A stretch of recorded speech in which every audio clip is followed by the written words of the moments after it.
Why do so many women, mainly women, weirdly believe in astrology? Men who are into astrology are ridiculed until they stop much more often than women. I think it gets promoted a lot in magazines and their e-versions and in celebrity culture and some fashion.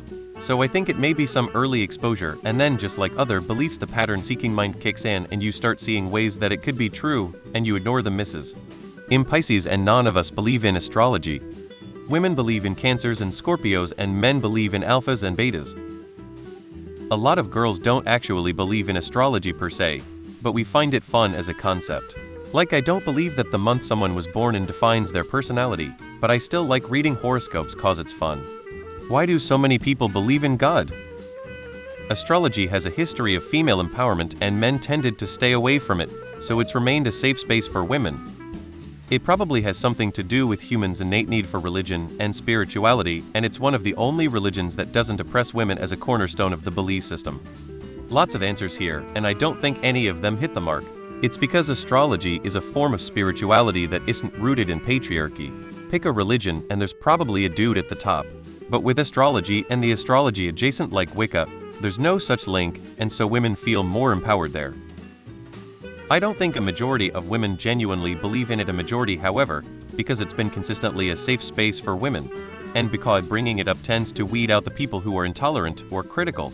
It remains popular. I personally don't believe in it, but it's fun to bring up in conversations, and if people react negatively to it, then I tend to stay away because it's mostly just harmless fun. Because when men get into pseudoscience and conspiracy theories, they become Nazis instead.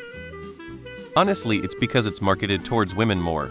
Astrology came back in a big way in the 1960s, and women's magazines decided they could oversimplify it in horoscope columns to be trendy. Ever since, it's just been associated with women. People believe in magic when they feel powerless. I don't know where this quote came from, but it applies in so many instances. Women, traditionally, have been treated as second-class citizens for centuries. It's a system of belief that doesn't assign women as birthing pods and homemakers. Men also fall into believing this when they need to find some external power to project life's misery onto. The difference is that men often find their way to more traditional patriarchal religions instead. It's a lot easier to believe your life is part of God's plan when that plan apparently includes putting you at the top of the pecking order. It's a lot harder to do that when God's plan involves you being eternally subservient to the idiot you married. Man, I can't answer your question, but I feel the need to vent. I just encountered by FAR the most astrology-pilled person I've ever fucking met, and she's the coordinator for a research department I'm part of, and I am just dreading having to interact with her this summer.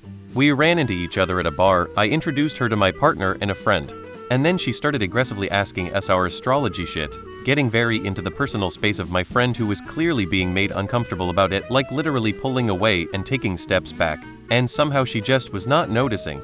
I was loudly laughing at every single thing she said about astrology, which she had to be noticing, but I guess was taking as encouragement.